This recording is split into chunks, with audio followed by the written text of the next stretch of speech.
अस्तु तर्हि तत्र सुदीप महोदय प्रथमं श्लोकं वदति वा? पठामि संस्कृतं नित्यम्।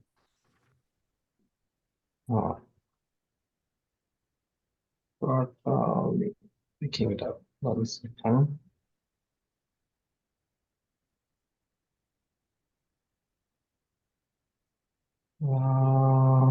अस्तु चिन्ता मास्तु तत्र साई महोदय प्रथमं श्लोकम्।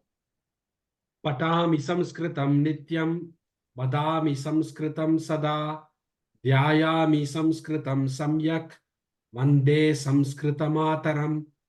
सम्यक् तत्र जयलक्ष्मी भगिनी द्वितीयं श्लोकं संस्कृतस्य प्रसाराय। संस्कृतस्य प्रसाराय नैजं सर्वं ददाम्यहम् संस्कृतस्य सदा भक्तो वन्दे संस्कृतमातरम्। सम्यक् अवनीश महोदय तृतीयं श्लोकं संस्कृतस्य कृते जीवनं। संस्कृतस्य कृते जीवनं संस्कृतस्य कृते यजन् आत्मानमाहुतं मन्ये वन्दे संस्कृतमातरम्। सम्यक् तत्र जीवन इति अस्ति, जीवनं न, संस्कृतस्य कृते जीवन् संस्कृतस्य कृते यजन् आत्मानमाहुतं मन्ये वन्दे संस्कृतमातरम्। सम्यक् तत्र काव्य चतुर्थं श्लोकं हिन्दूधर्मं समाजं च। हिन्दूधर्मं समाजं च पवित्रां संस्कृतिं तथा संरक्ष्य ननु कुर्यां विद्वं शान्ति समन्वितम्। विश्वं शान्ति समन्वितम्। विश्वं शान्ति समन्वितम्। हिंदू धर्मं समाजं च पवित्रां संस्कृतिं तथा संरक्ष्य ननु कुर्याम विश्वं शान्ति समन्वितम्। सम्यक्। तो तर्हि यथा अहं पूर्वम् उक्तवान् एतस्य अभ्यासः करणीयः भवद्भिः। तो प्रायः I say these 4 shlokas on a daily basis. I did, for example, last week. Anybody here? Shri Archana va? Archana. Anybody else? Sai Mahodaya. Astu. Anybody else? Astu. Kamala Bhagini. Astu. So Dvitraha eva krutavantah. Karaniyam bhavadbhihi. It takes about less than a minute to say the 4 shlokas.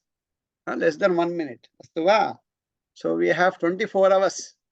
1 hour means 60 minutes. So 24 times 60 is what? 24 times 60 is what? 1440 minutes. Out of that, we're talking about 1 minute. So what does it mean? Like probably like a 0.1% of the time. That's it. So that karaniyam. So next week, Sudeep Mahodaya, you need to have it ready. Practice it. Next week, I'll be calling on you. Astava and Anyapi. So we have sent the text, we have sent the audio, and then I'm asking you to read it every day. Even then, if you, I don't know where it is, I need to scroll up and down. No, tadna chalati. In this class, I expect you to do things. Okay, what I ask you to do. So that is the, that's what I expect you to do, and you also should expect from me what I'm supposed to do. So parasparam bhavayantaha vayam agre gacchamaha. Astu va? Samyak. Tarhi Geetam tatra Surasa Subodha Geetam Gata Saptahe na janami vayam Geetam Geetavantaha va Gata Saptahe am सत्यं तत्र अहम् उक्तवान् आसम् अस्तु तत्र के गायन्ति Did I say anybody? These are the people who would say No. thing. I didn't say that. Okay. Astu. So try kurmah. Prayatnam kurmah tarhi. Ke gatum icchanti. Subodha Gitam. Kopi Pretam Karotiva, Raj Mohodaya. Astu Raj Okay. Mohodaya, Sudarshanaha, Avanishaha, Anantaram, Rahulaha, Chatvaraha, Antaram, Jayalakshmi. Astu, Uttamam. So, Tatra Raj, Punaha, Raj Mohodaya, Avanishaha, Rahulaha, Anantaram, Jayalakshmi, Itopi Ekaha, Sudarshanaha va? Sudarshana. Astu.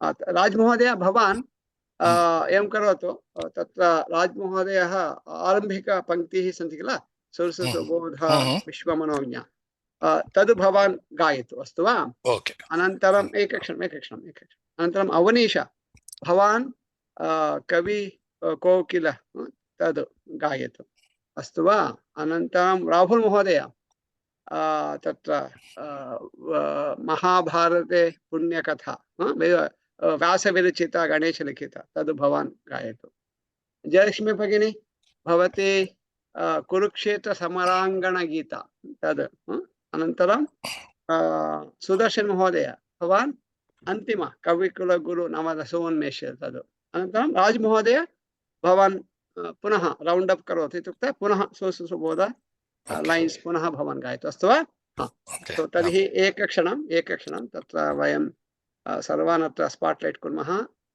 सो कृपया नामानि वदन्ति तत्र किञ्चित् येषां नामानि अहम् उक्तवान् ते किमपि वदन्तु नमस्ते इति वदन्तु तेन अत्र आड् कर्तुं शक्नोमि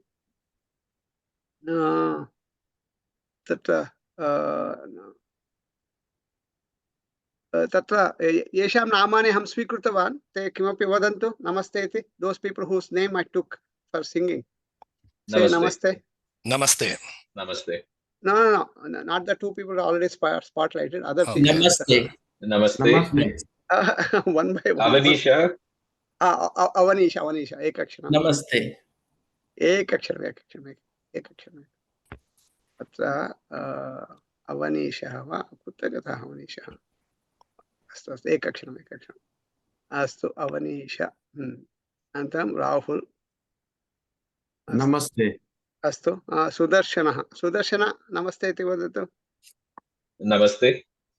सम्यक् अत्र किं भवति जूम् डिस्क् अस्ति किल कः कुत्र अस्ति इति न जानीमः तदर्थमेव नमस्ते इति वदन्ति तदा भवतः नाम उपरि आगच्छति तदा स्पाट्लैट् कर्तुं अहं शक्नोमि अस्तु वा अस्तु राजमहोदय आरम्भं करोतु सुरससुबोधा विश्वमनोज्ञा ललिता हृदया रमणीया अमृतवाणी संस्कृतभाषा नैव क्लिष्टा न च कठिना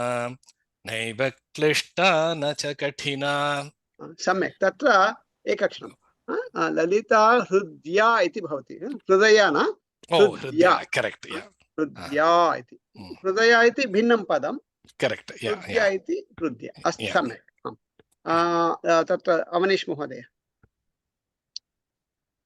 कवि कोकिल वाल्मीकि विरचिता रामायण रमणीय कथा अतीव सरला मधुर मंजुला नैव क्लिष्टा न च कठिना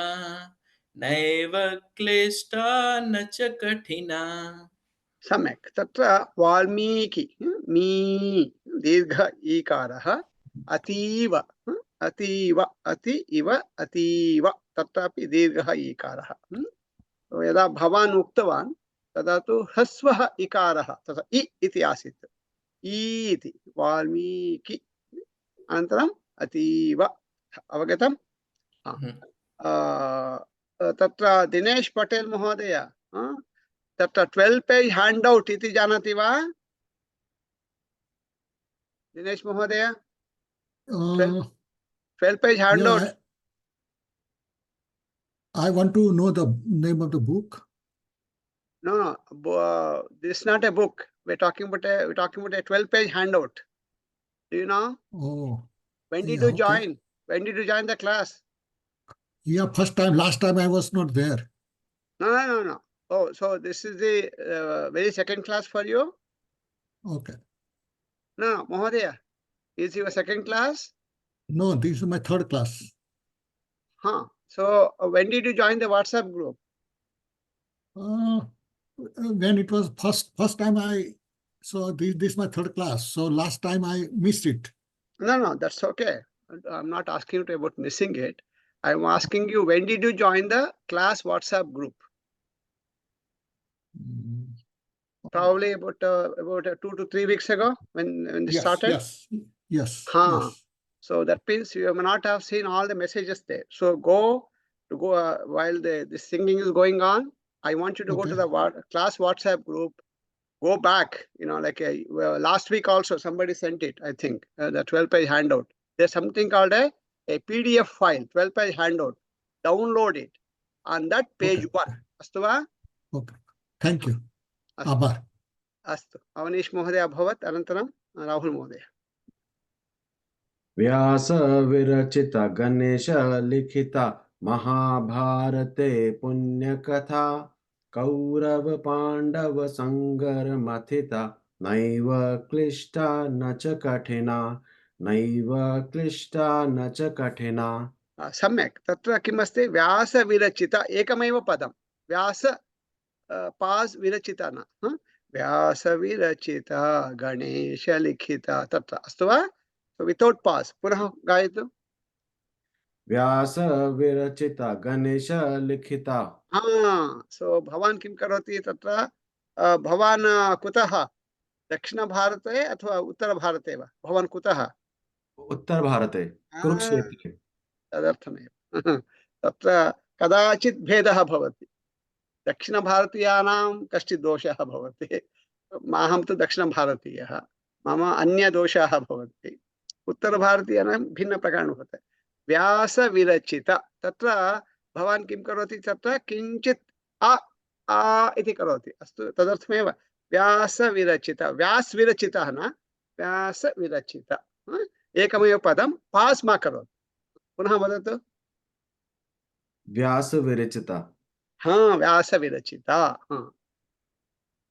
अस्तु सम्यक् तृतीय स्टान्जा कः अजयलक्ष्मी भगिनी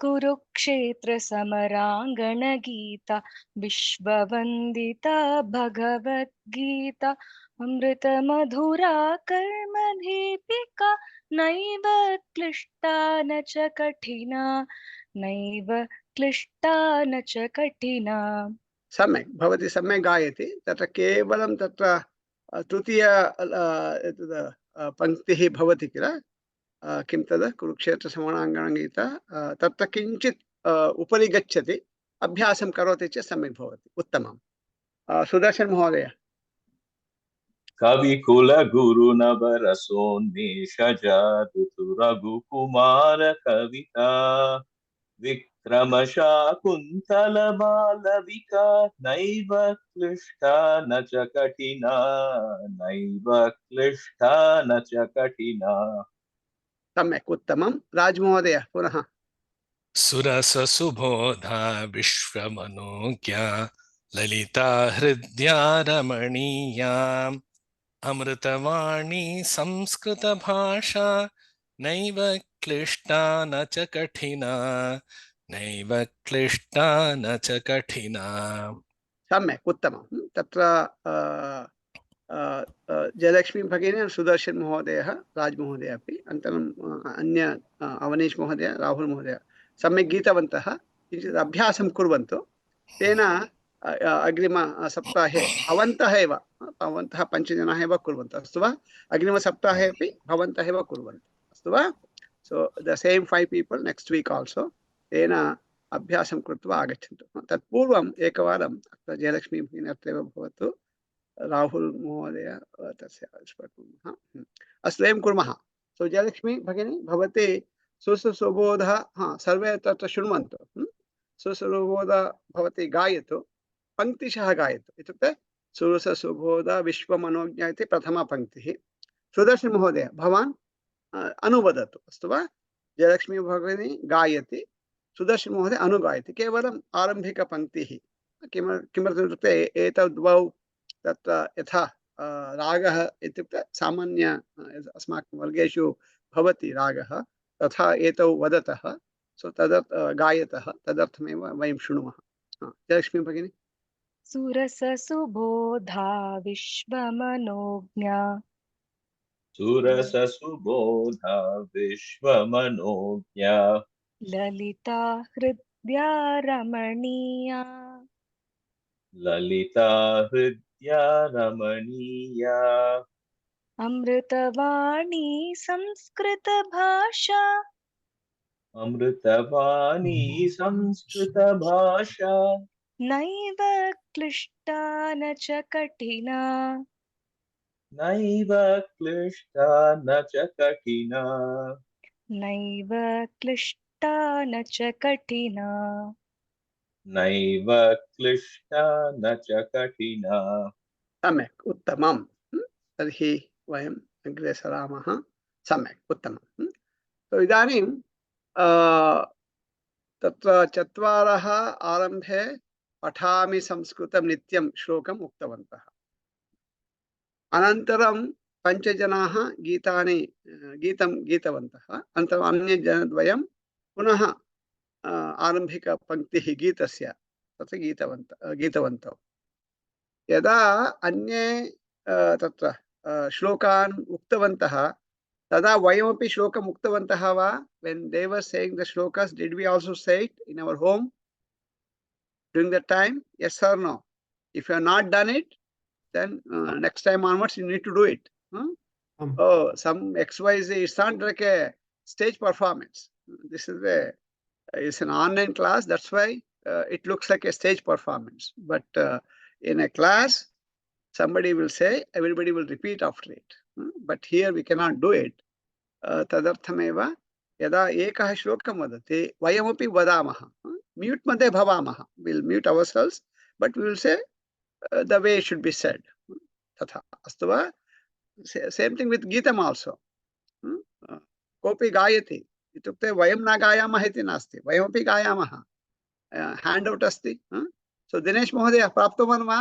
you got it? 12 page hand out?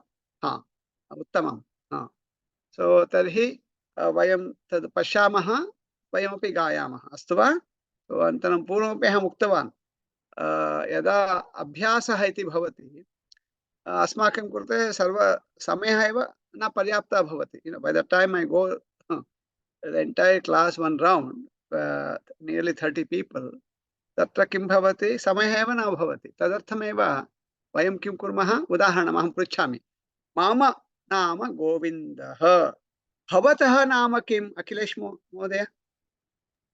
मम नाम अखिलेश्वरः।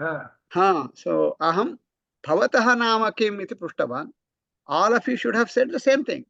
Just repeat after me. Of course, it's not very easy because by the time I complete mama nama Govindah bhavatah nama kim, many of us may not be able to follow completely, and we may be able to say only a couple of words. That's okay. Doesn't matter. Astu va? So whatever that you can grasp and say, repeat. Keep on repeating it. That's the only way to get more practice time during the class. Astu va? No chet practice na bhavati eva. So astu agre saramaha. Tatra gata saptahe किं गृहपाठः कः तत् पश्यामः। सो ध्येयमन्त्रं भवन्तः कण्ठस्थीकुर्वन्तु इति अहम् उक्तवान् आसम्। So anybody here who knows all the 4 shlokas, Pathami Samskritam Nityam? Anybody here by hearted the 4 shlokas? None. Oh, somebody is there. So Jayalakshmi Bhagini janati. Astu. Siri na janati va? Siri Bhairavi? Archana Bhagini, make sure that you make sure that she practices Siri. Astu va? Sai Mohodaya, next week. She should by heart it next week. Astu, uttamam. Anyapi, those people who are, we're all, just about 30, I know.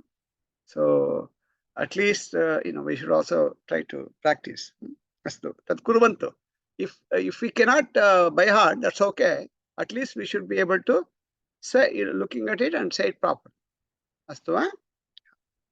Anantaram tatra dvitiyamshah abhyasapustake satyam. Some of you do not have the abhyas pustakam, particularly from Australia. We will talk about it. I'll let you know what's the solution for it. Abhyasa pustake, page 1 to 3, and page 6 and page 18. Etan putan pathantu. Krutavantaha va? Page 1 to, those people who have abhyasa pustakam. Page 1 to 3. So 1, 2, 3. Anantaram, page 6 and page 18. So why page 6 and page 18? Anybody can tell me?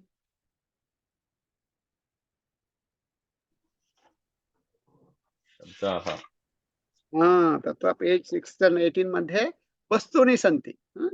दर्पणः, मञ्चः, विद्युद्दीपः, सः दर्पणः, सः विद्युद्दीपः, तथा practice कर्तुम्. अस्तु वा? तथैव चषकः, सः चषकः, सः चमसः, पात्रं, पात्रं, तत् पात्रं. तत् पात्रम्, एतत् पात्रं, जवनिका, एषा एषा जवनिका एषा जवनिका, अथवा का जवनिका इति प्रश्नः. अस्तु वा? So practice कृतवन्तः इति चिन्तयामि. If you have not practiced it, continue that. अस्तु वा? अस्तु, तदभवत्. कोऽपि प्रश्नः अस्ति वा कस्यापि on those topics that we have covered last week?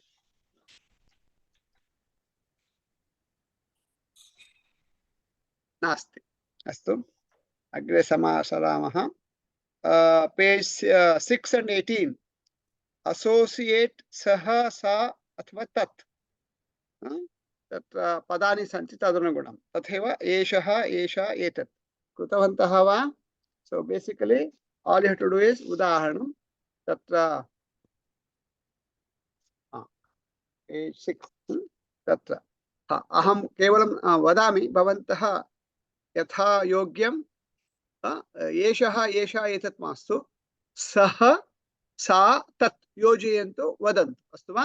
दर्पणः, सः दर्पणः, पादत्राणं, तत् पादत्राणं, जवनिका, सा जवनिका, मञ्चः, सः मञ्चः, कङ्कतं, तत् कङ्कतं, एतत् यानपेटिका, सा जानपेटिका,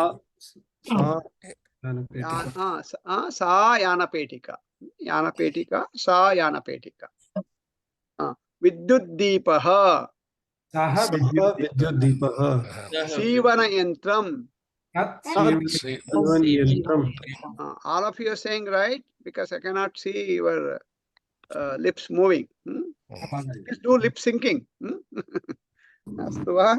करदीपः, सः करदीपः, भावचित्रं, तत् भावचित्रं, पाञ्चालिका, एषा पाञ्चालिका, सा पाञ्चालिका, सा पाञ्चालिका.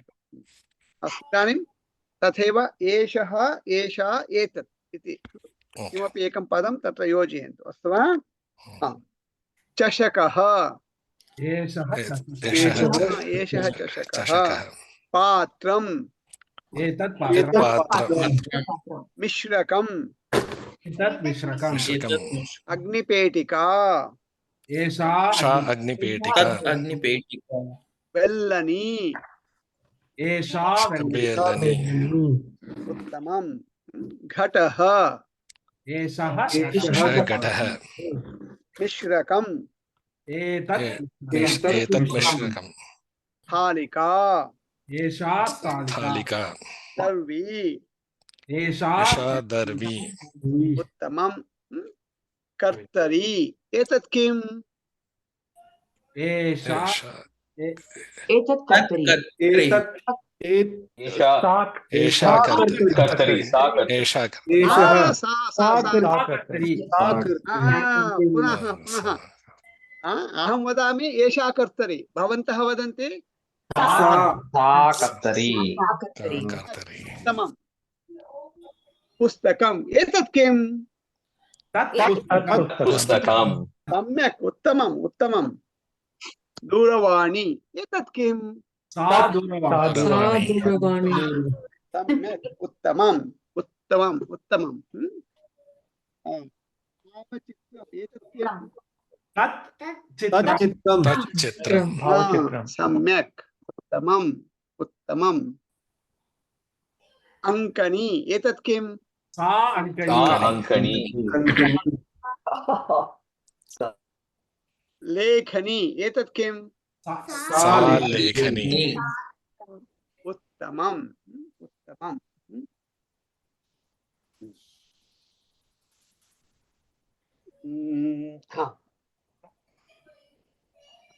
छत्रं छत्रं छत्रम्।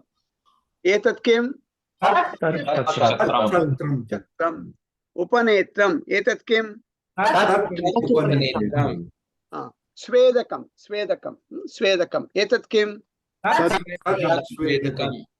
उत्तमम्। एतत् तत्। अस्तु वा? सम्यक्, उत्तमम्। तर्हि तदभवत्। अनन्तरम् अन्याभ्यासः। तत् किम् एतत् किम् इति। अस्तु वा? अनन्तरं तदभ्यासः।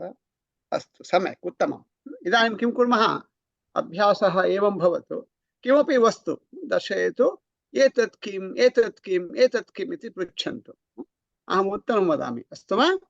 किमपि अस्तु वा? उदाहरणम्, एतत् किम् इति अहं पृच्छामि। इति भवन्तः पृच्छन्तु, अहं वदामि सा घटी इति वदामि। अस्तु वा? किमपि दर्शयतु, एतत् किम् इति।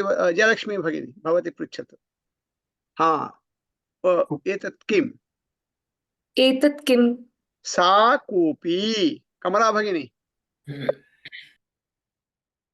अनम्यूट। एतत् किम्? तत् पुस्तकं। सुमना भगिनी, सुमना भगिनी, क्षम्यतां क्षम्यताम्। अहं विस्मृतवान्, भगिनी अस्ति। तत्र सुमना भगिनी अस्माकं कार्यकर्त्री न्यूयार्क्तः, सा अपि अत्र साहाय्यं करोति। सम्यक्। अखिलेश्वर महोदय, एतत् किम्? तत् पुस्तकं। दिनेश महोदय,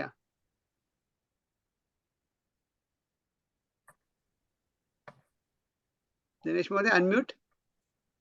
एतत् किम्? सा लेखनी। वेंकट महोदय, एतत् किम्? तत् उपनेत्रम्। अत्र वेंकट अखिलेश्वरन्, MV अखिलेश्वरन्, तत्र सम्बन्धः अस्ति वा? मम पिता अखिलेश्वरः। सम्यक्, उत्तमम् उत्तमम्, सम्यक्। गुरुशरण महोदय, एतत् किम्? तत् किम्? किम् एतत्? घटी, हस्तघटी। हस्तघटी, सा हस्तघटी। किमबिन्दु?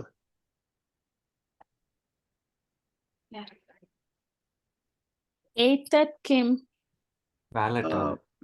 पेटिका। पेटिका वा? धनस्यूतः। अस्तु, धनस्यूतः। सः धनस्यूतः। स्यूतः धनस्यूतः। धनस्यूतः।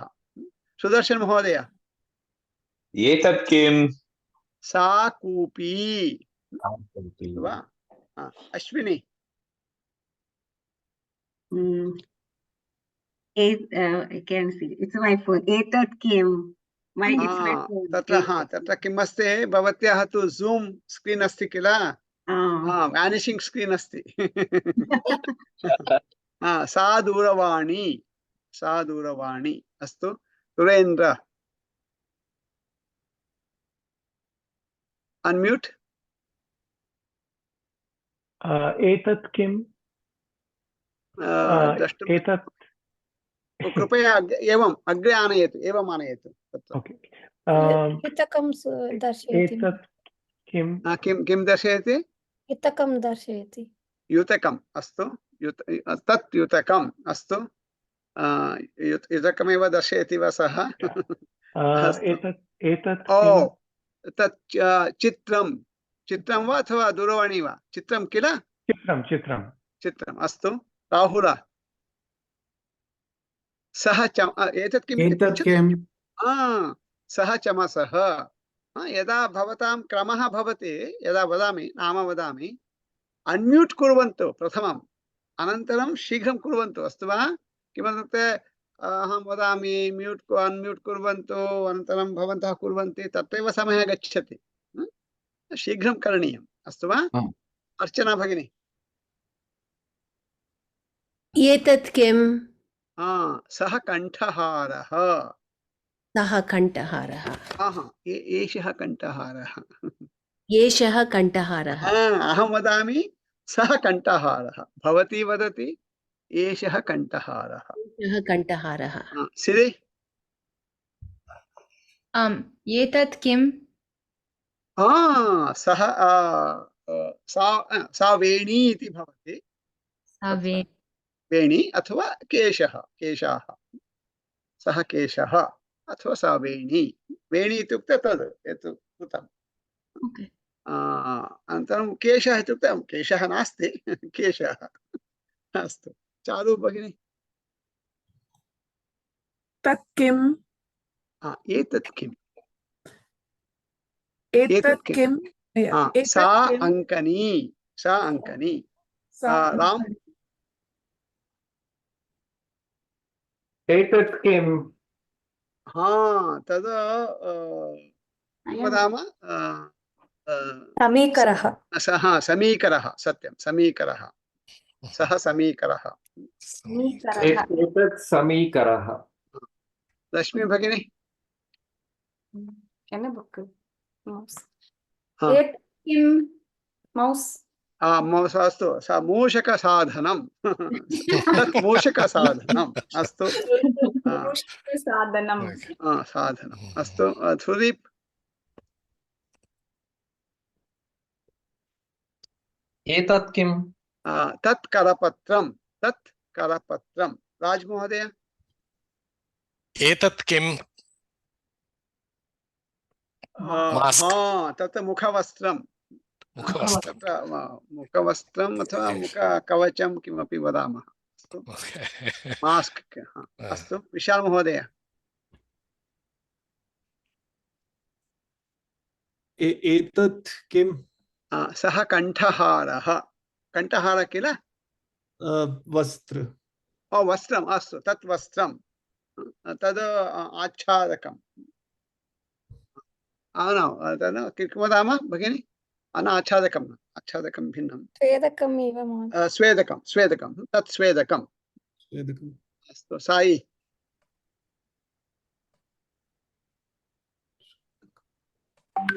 एतत् किं? तत् कागदं। भैरवे। भिन्नं भिन्नं भिन्नं, सा किमपि अन्यत् किमपि भिन्नं भिन्नम् अस्तु। एतत् किं? किम् अस्ति?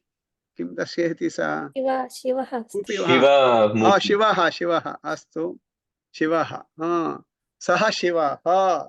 अस्तु, सम्यक्, उत्तमं। वाणी भगिनी। एतत् किं? सा लेखनी वा? it's a paintbrush. सः कूर्चः। Yes. कूर्चः, कूर्चः। विशाल।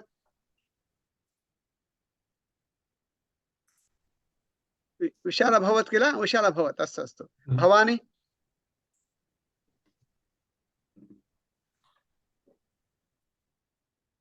एतत् किं?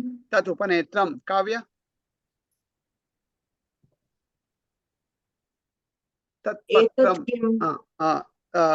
तत् पत्रं, पत्रम्। अवनीश। एतत् किं? तत् ध्वनिसाधनं ध्वनिवर्धकम् इति न भवति ध्वनिवर्धकं नाम किञ्चित् भिन्नम् अत्र तु ध्वनिसाधनं तेन वयं श्रोतुं शक्नुमः अस्तु सञ्जीव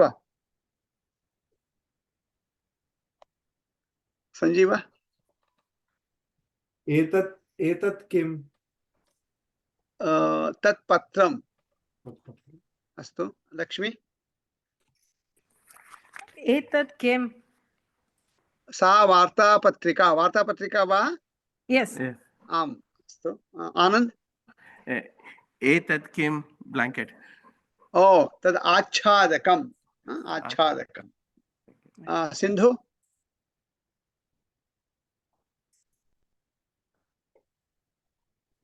एतत् किम् तत् कङ्कणम् अस्तु विधुरः लघुबालकः अस्तु श्रेयस्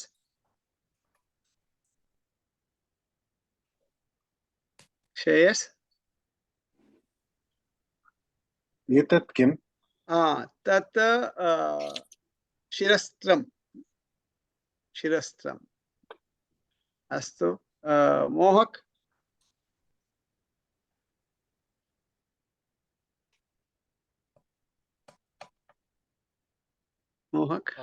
एतत् किम् सा हस्तघटी राधिका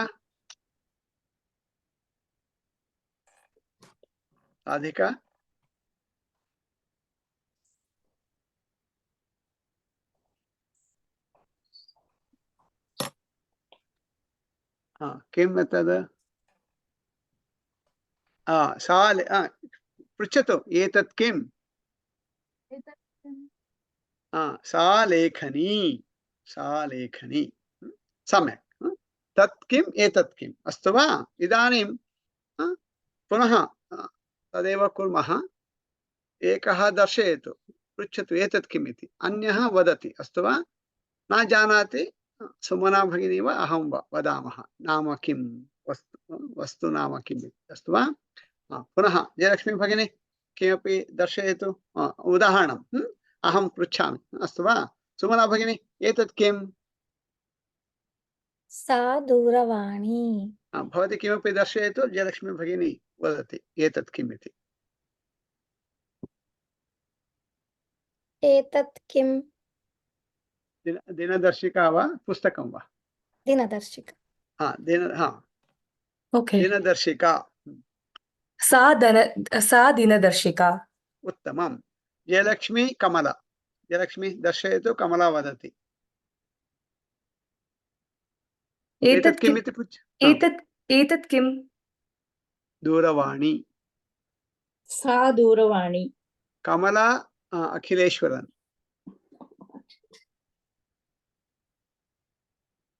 एतत् किम् चषकः सः चषकः अस्तु अखिलेश्वरन् जी दिनेश जी एतत् किम् Dinesh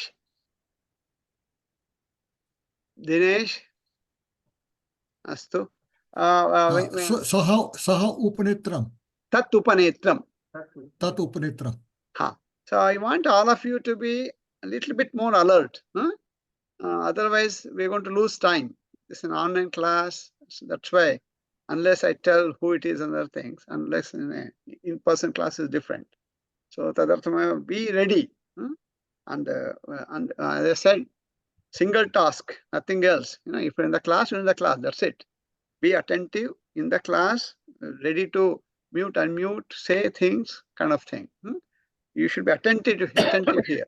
Otherwise, it will take the time of other people also. Tadarthameva krupaya bhavantaha. Be attentive. Astu va? Dinesh Venkat. Dinesh, video on and unmute. Etat kim iti pruchhatu. Tat kim. No, you have to show something. Dinesh, you can't have the video on. Tat kim.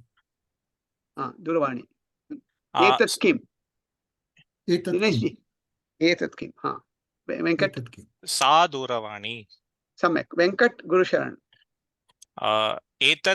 एतत् किम् किञ्चित् एवम् आनयतु तत्र screen अस्ति किल एवम् आनयतु तदा इतोपि किञ्चित् अग्रे आनयतु ब्रिङ्ग् इट् टु द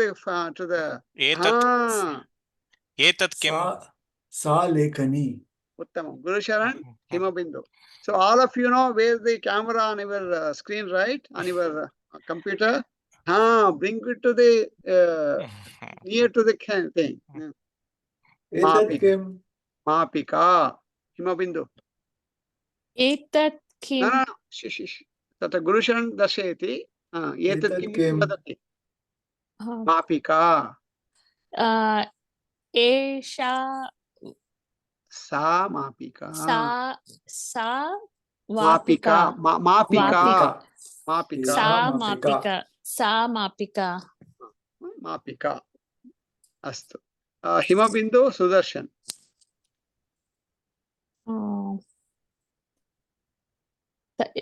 तत् किम् एतत् किम् एतत् किम्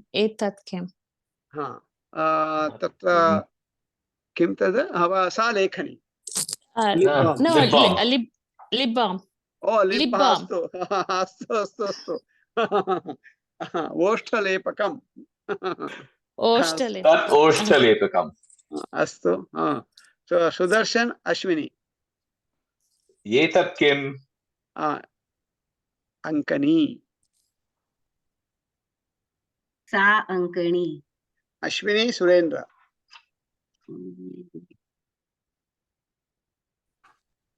एतत् किम् धेनुः सा धेनुः सा धेनुः धेनु अस्तु सम्यक् सुरेन्द्र राहुल एतत् किम् ध्वजः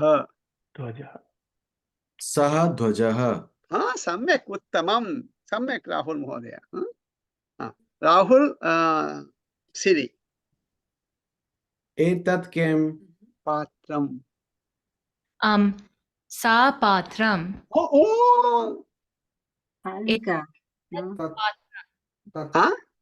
एतत् पात्रम्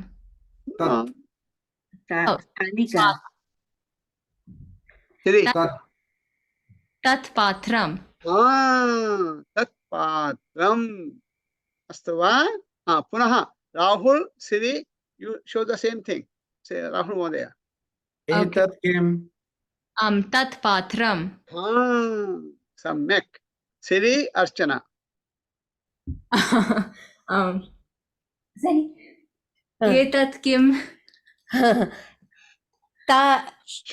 शुनकः तत् सा शुनकः प्रथमं तु बाय् वा गर्ल् वा शुनकः शुनकी सा शुनकी एषा शुनकी यदि मम शुनकी अत्र नास्ति यदि अहं दर्शयामि एषा का तदा सा शुनकी एषा शुनकी सिरि शुनक्याः नाम किम् शुनक्याः नाम किम् शुनकी अस्ति शुनक्याः नाम किम् सा नाम ज़ेनि एतस्याः वयं न पठितवन्तः पुनः शुनक्याः नाम किम् शुनक्याः नाम ज़ेनि अस्तु उत्तमम् अर्चना चारु एतत् किम् ध्वनिवर्धकम् तत्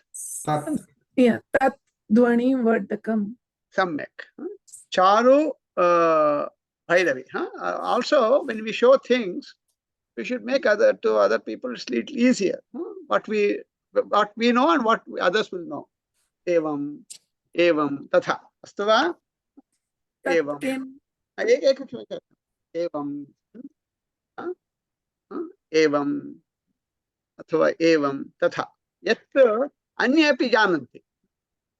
Cannot bring something that even the teacher doesn't. तथा मा कुर्वन्तु, अस्तु वा? सामान्यवस्तूनि, अस्तु वा? That's why page 6 and page 18 तत्र, अस्तु वा? Siri and Charu. पुनः Siri and Charu. Siri न क्षम्यताम्, अर्चना and Charu क्षम्यताम्. एतत् किम्? तत् पुस्तकम्. Charu and Bhairavi. एतत् किम्? उपनेत्रम्. तत् उपनेत्रम्. Wow, Sai Mohoday, high five. सम्यक्, उत्तमम्. Bhairavi, Sai. एतत् किम्?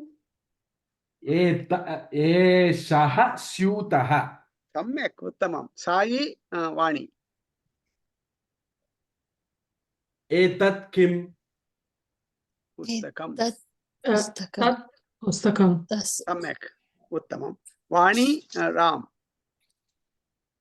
एतत् किम्? सा लेखनी.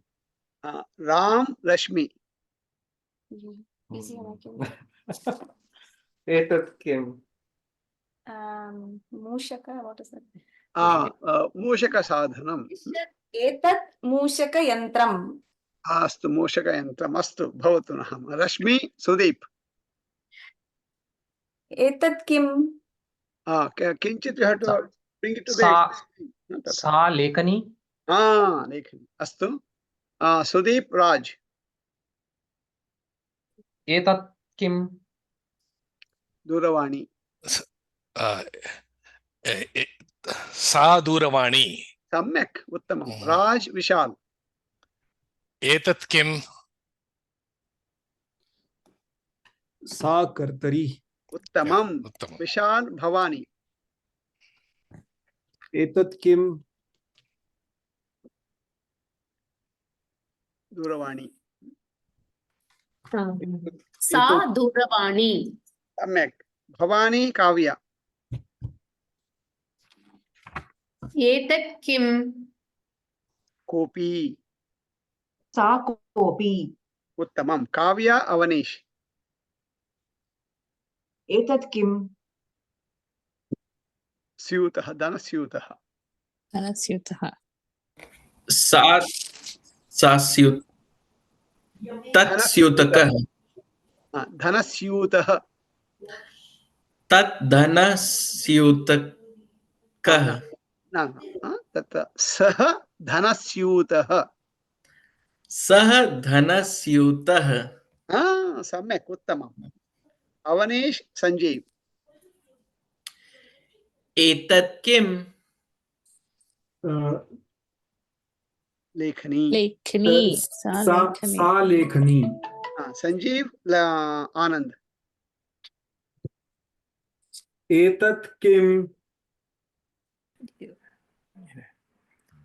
Sorry, couldn't see. पुनः. एतत् किम्? पुस्तकम्. तत् पुस्तकम्. आनंद, लक्ष्मी. एतत् किम्? This is Patra. वार्तापत्रिका. Okay. वार्तापत्रिका. एषा वार्तापत्रिका. एषा वार्तापत्रिका. पुनः आनंद एंड लक्ष्मी, सेम थिंग. पुनः पृच्छतु, एतत् किम्? एतत् किम्? न, आनंद, लक्ष्मी. Okay. एतत् किम्? एषा वार्तापत्रिका. Okay. So until I get the correct answer and correct question, we'll keep on repeating the same people, the same thing. अस्तु वा? Okay. लक्ष्मी, अनन्तरं राधिका. एतत् किम्? सा लेखनी. उत्तमम्. अस्तु, राधिका and सिंधु.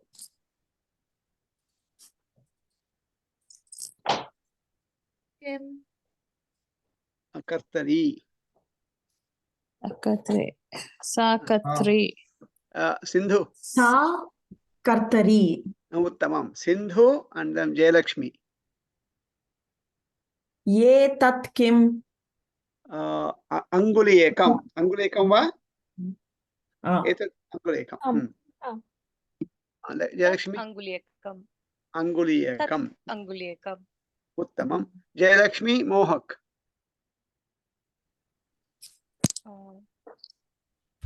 एतत् किं पुस्तकमेव पुस्तकम् अस्तु सा पुस्तकं तत् पुस्तक मोहक तत् पुस्तकम् अस्तु मोहक श्रेयस एतत् किं हस्तघटी सा हस्तघटी सम्यक् श्रेयस अनन्तरं सुमन एतत् किम् सा दूरवाणी सम्यक् उत्तमम् उत्तमम् एषा घटी घटी घटी एतत् किम्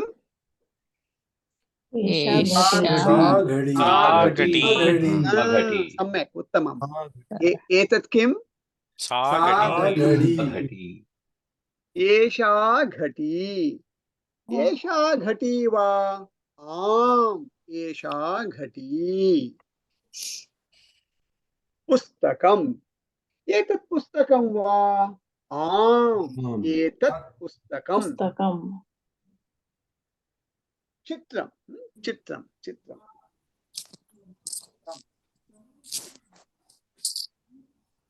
तत् चित्रं वा आम् तत् चित्रम् तत् चित्रं तत् चित्रं द्वारं द्वारं द्वारं तत् द्वारं वा तत् वातायनं वा तत् वातायनं न तत् द्वारम् एषा दूरवाणी वा आम् एषा दूरवाणी एषा ऐफोन दूरवाणी वा न एषा ऐफोन दूरवाणी न एषा सैमसंग दूरवाणी आम् न आम् न वा इति प्रश्नः सुमना भगिनी एषा दूरवाणी वा आम् सा दूरवाणी उत्तमं जयलक्ष्मी भगिनी घटी एषा घटी वा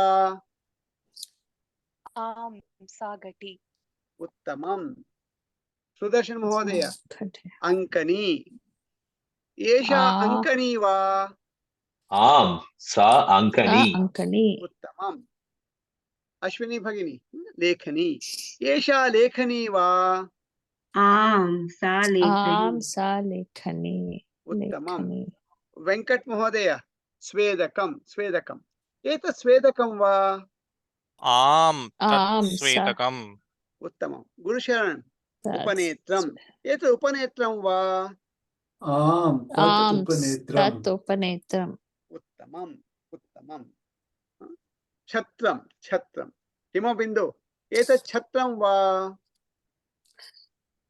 आम् तत् छत्रं छत्रम् उत्तमं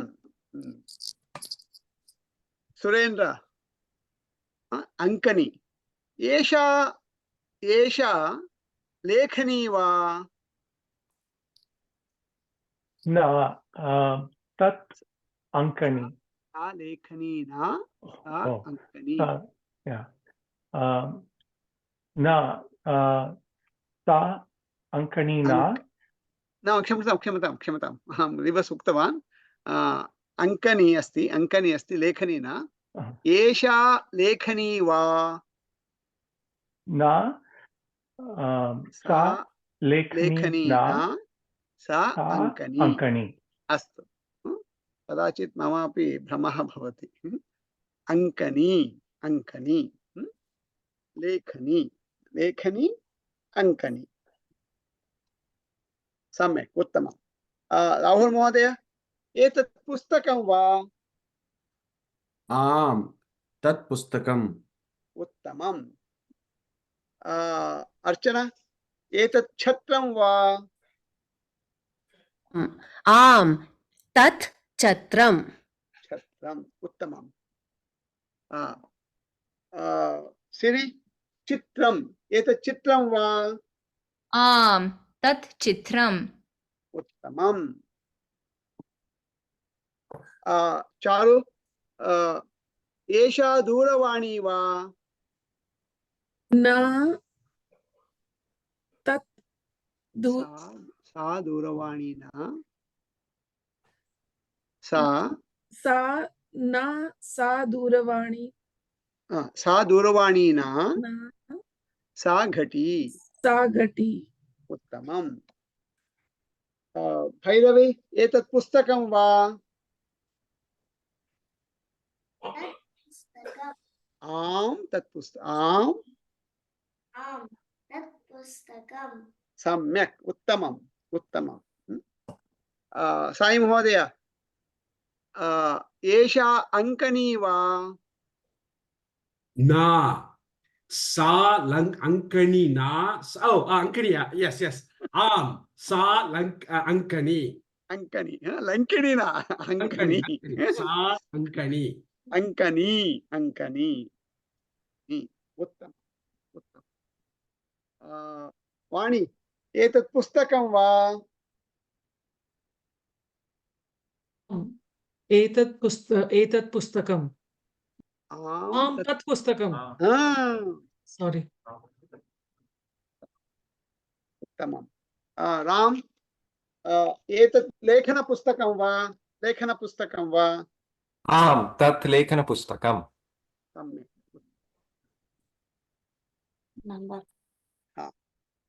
रश्मि धनस्यूतः एषः धनस्यूतः वा आम् सा धनस्यूतः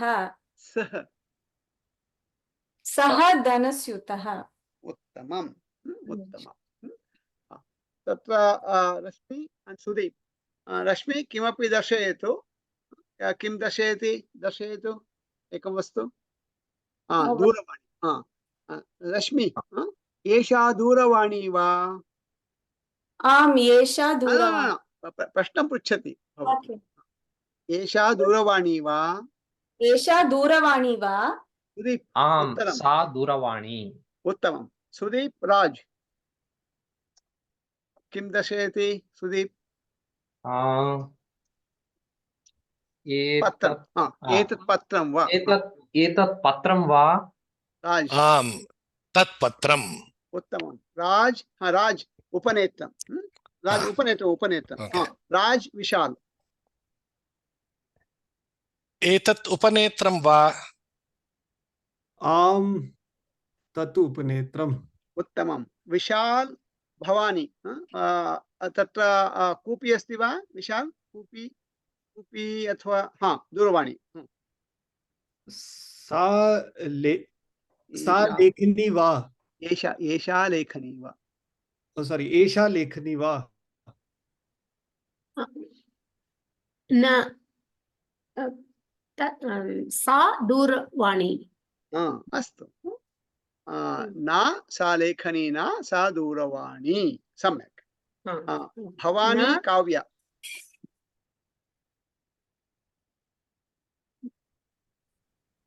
भवानी किं दर्शयति एतत् कूपी वा न एषा कूपी वा एषा कूपी वा कूपी का कूपी कूपिका न कूपिका न कूपी वा एषा कूपी कूपी वा आम् आम् एषा कूपी सा कूपी आम् सा कूपी काव्या अवनीश एतत् पुस्तकं वा न तत् पुस्तकं न एषः धनस्यूतकः सः धनस्यूतः सः धनस्यूतकः स्यूतकः न स्यूतः स्यूतः हा सम्यक् पुनः काव्य अवनीश पुनः एतत् पुस्तकः वा पुस्तकं एतत् पुस्तकं वा न तत् पुस्तकं न सः धनस्यूतः उत्तमं सम्यक् अवनीश संजीव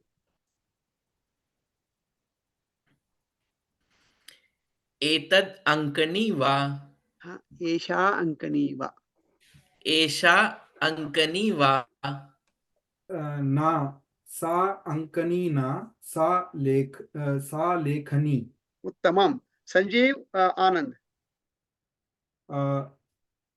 एतत् पुस्तकं वा तत् पुस्तकं न उपनेत्रम् ओके तत् उपनेत्रम् आनंद लक्ष्मी एषा वार्तापत्रिका वा एषा वार्तापत्रिका वा सम्यक् आम् एषा वार्तापत्रिका सम्यक् लक्ष्मी मोहक एतत् दूरवाणी वा एषा दूरवाणी वा एषा दूरवाणी वा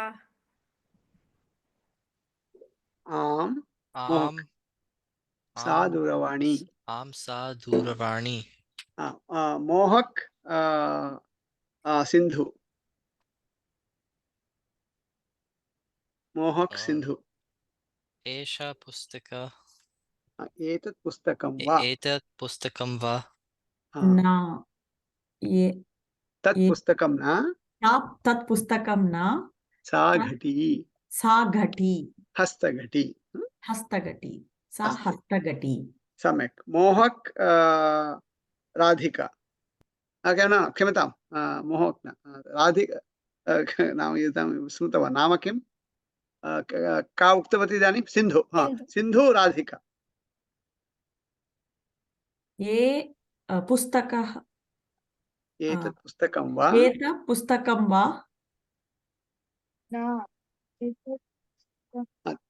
तत् पुस्तकं न राधिका तत् पुस्तकं न अस्तु अस्तु Radhika are you able to hear me all of you मम ध्वनिः श्रूयते Radhika we are not able to hear you properly come to the maybe your speaker not working properly तत् पुस्तकं न तत् पुस्तकं न तत् कङ्कणं सम्यक् उत्तमं Radhika Jayalakshmi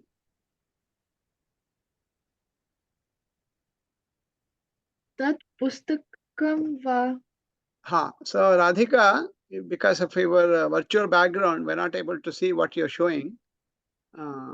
Okay, Ankani, Praya Lekhani Dasheti. पुनः पृच्छतु राधिका भगिनी Radhika, पृच्छतु. Radhika, say it again. Esha Ankani va. एषा अङ्कनी वा आम् सा अङ्कणी अस्तु जयलक्ष्मी दिनेश महोदय एतत् पुस्तकं वा महोदय अनम्यूट दिनेश जी तत् दूरवाणी सा दूरवाणी दूरवाणी दिनेश श्रेयस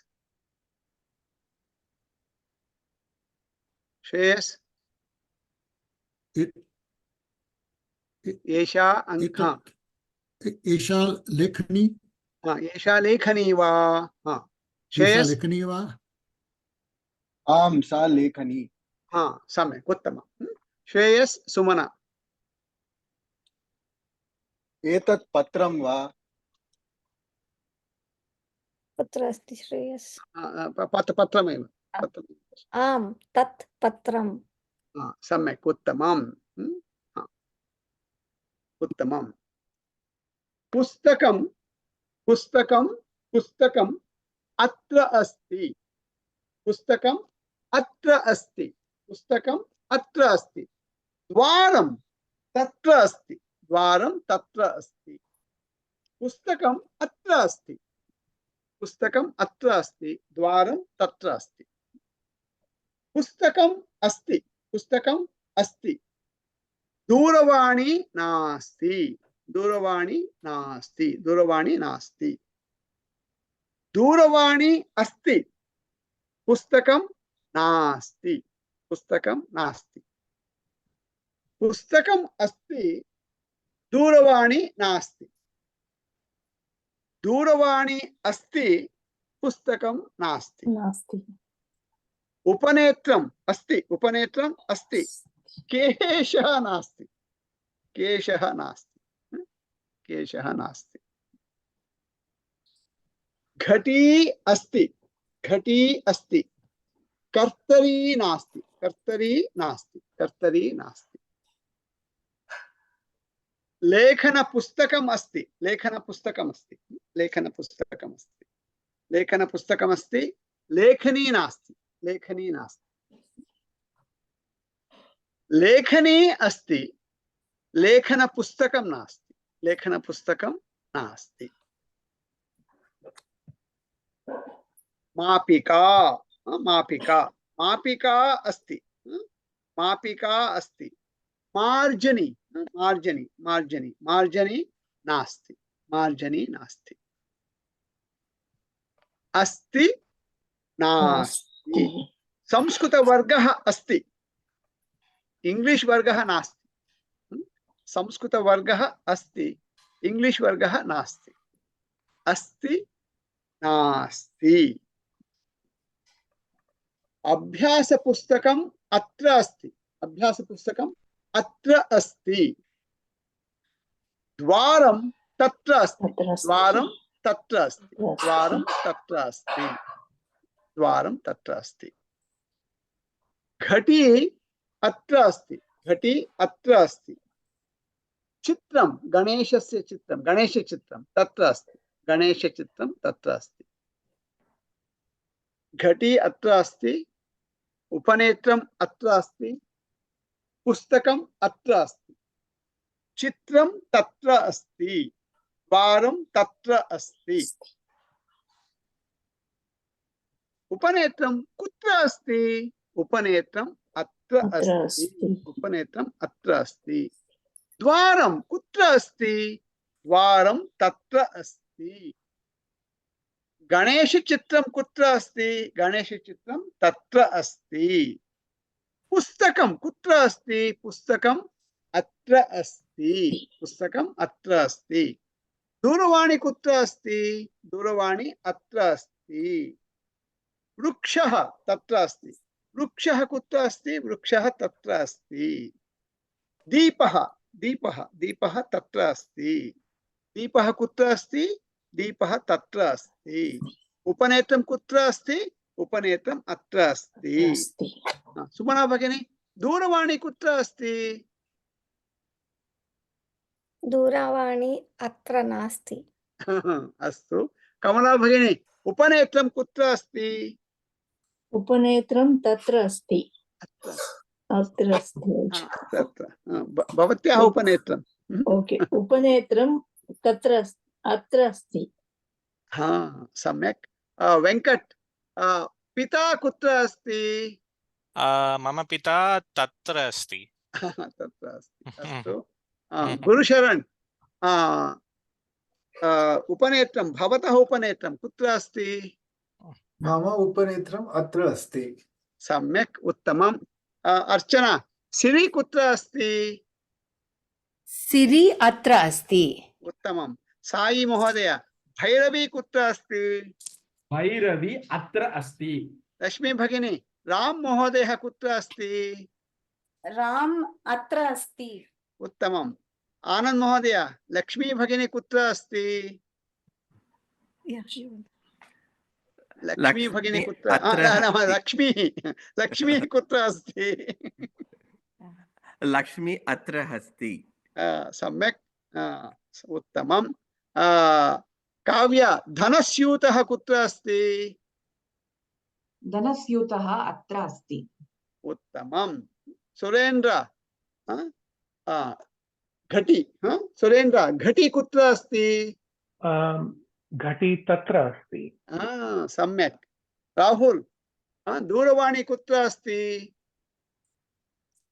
दूरवाणी अत्र अस्ति अस्तु सम्यक् पुनः अत्र अस्ति तत्र अस्ति कुत्र अस्ति इति प्रश्नः घटी अत्र अस्ति घटी अत्र अस्ति घटी अत्र अस्ति द्वारं तत्र अस्ति द्वारं तत्र अस्ति वाहनं मम वाहनं वाहनम् अन्यत्र अस्ति अन्यत्र अस्ति अत्र नास्ति तत्र नास्ति अन्यत्र अस्ति अन्यत्र मम वाहनं कुत्र अस्ति मम वाहनम् अन्यत्र अस्ति वाहनम् अन्यत्र अस्ति अत्र अस्ति पुस्तकम् अत्र अस्ति गणेशचित्रं तत्र अस्ति मम पत्नी अन्यत्र अस्ति मम पत्नी अन्यत्र अस्ति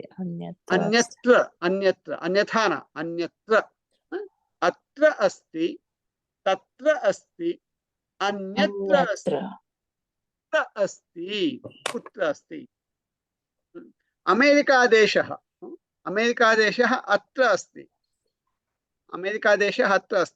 इंग्लैंड देशः अन्यत्र अस्ति अन्यत्र अस्ति अमेरिका देशः अत्र अस्ति केनडा देशः अन्यत्र अस्ति संस्कृतवर्गः अत्र अस्ति अत्र अस्ति आंग्लवर्गः आंग्लभाषावर्गः इंग्लिश वर्गः अन्यत्र नास्ति अत्र नास्ति पुस्तकम् अत्र अस्ति द्वारं तत्र अस्ति मम वाहनम् अन्यत्र अस्ति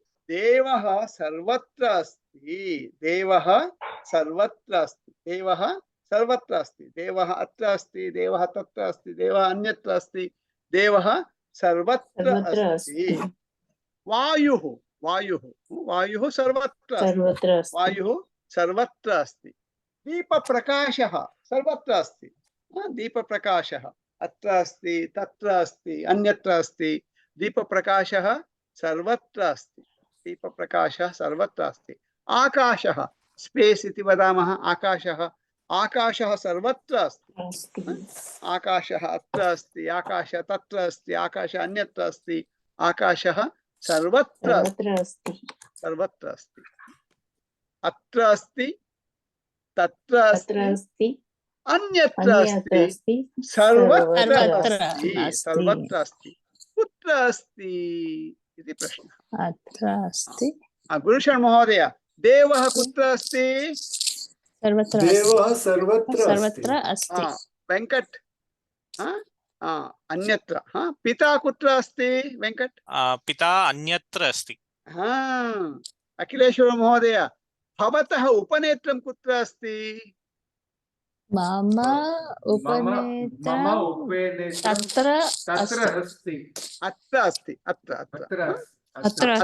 तत्र अस्ति उत्तमं साई महोदय भैरवी कुत्र अस्ति भैरवी अत्र अस्ति साई महोदय भवतः पत्नी कुत्र अस्ति मम पत्नी अन्यत्र अस्ति सम्यक् उत्तमं चारु भगिनी अमेरिका देशः कुत्र अस्ति अमेरिका देश अन्यत्र अस्ति अस्ति सम्यक् काव्य अमेरिका देशः कुत्र अस्ति अमेरिका देशः अन्यत्र अस्ति काव्य ऑस्ट्रेलिया मध्ये अस्ति सम्यक् काव्य ऑस्ट्रेलिया देशः कुत्र अस्ति ऑस्ट्रेलिया देशः अत्र अस्ति उत्तमम् अवनीश गोविन्दः कुत्र अस्ति गोविन्दः अत्र अस्ति तत्र अस्ति सम्यक् उत्तमं भवानी भवत्याः उपनेत्रं कुत्र अस्ति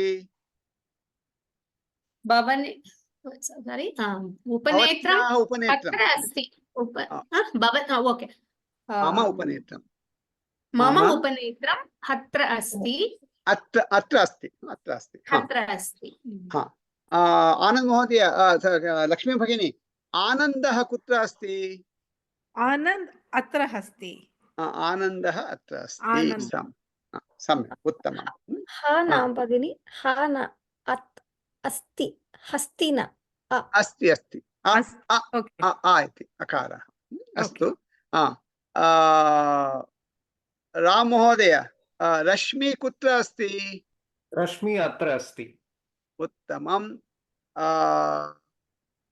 हिमबिन्दु भगिनी तत्र चित्रम् अस्ति किल चित्रम् अस्ति चित्रं कुत्र अस्ति चित्रं तत्र अस्ति अस्तु सम्यक् उत्तमं वेङ्कट द्वारं कुत्र अस्ति द्वारं तत्र अस्ति मोहक ऑन करोतु वीडियो ऑन करोतु मोहक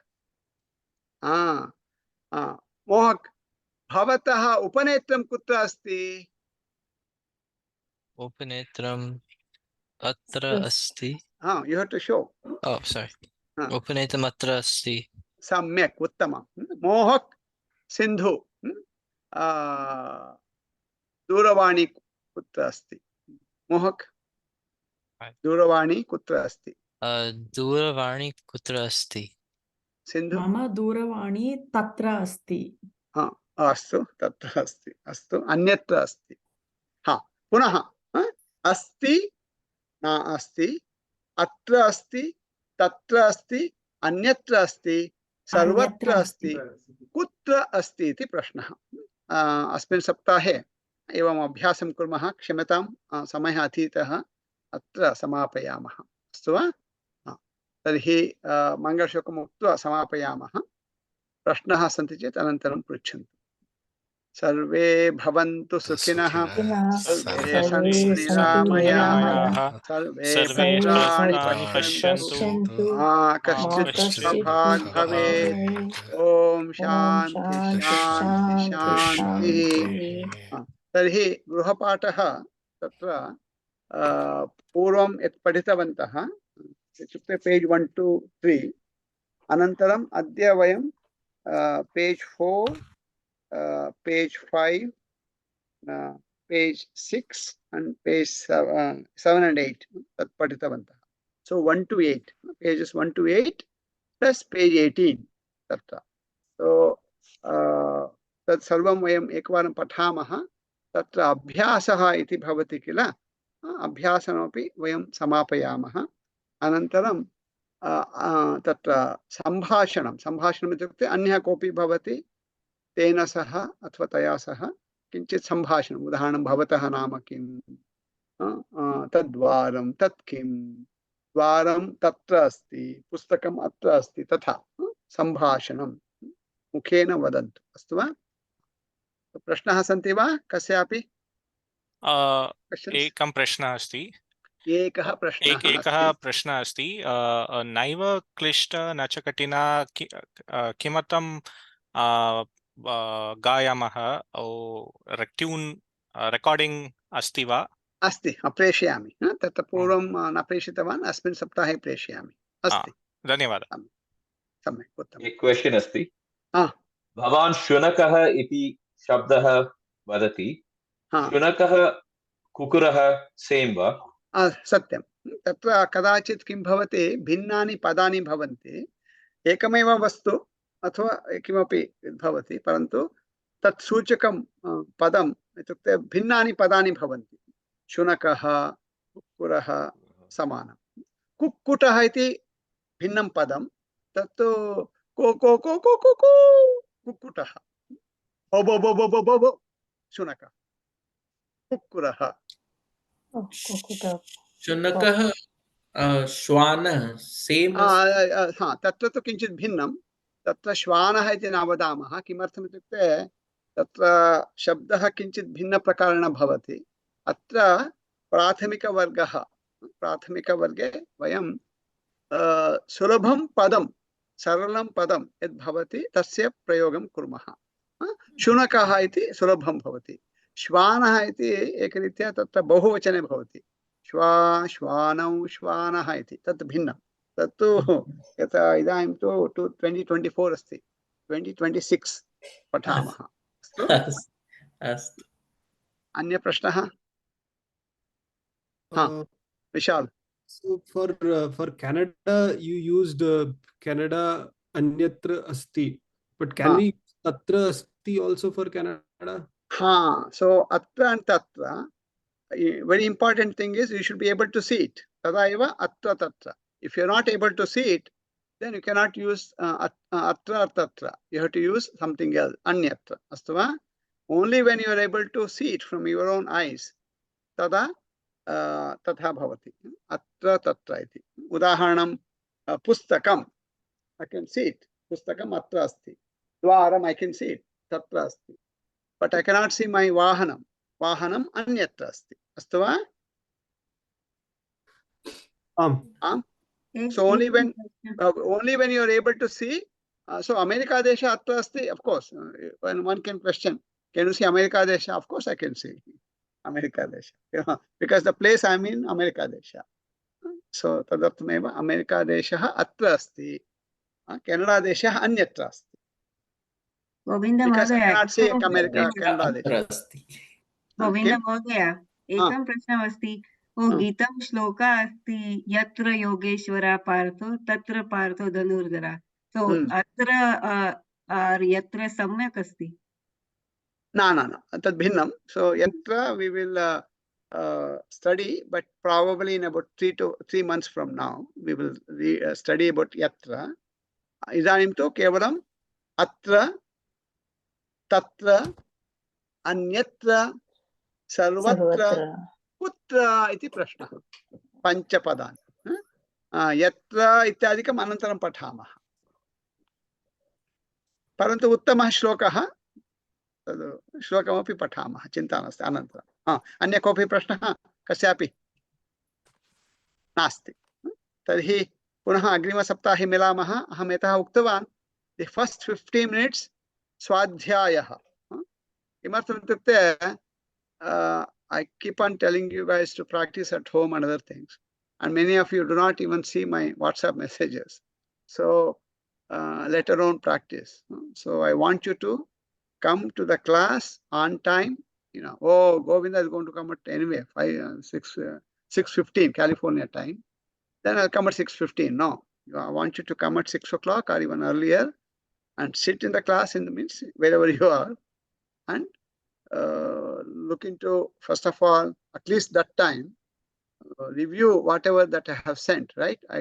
What I do is I send a recording of the class, video recording. And in the video recording, in the description, I give you a kind of a synopsis of what we have covered.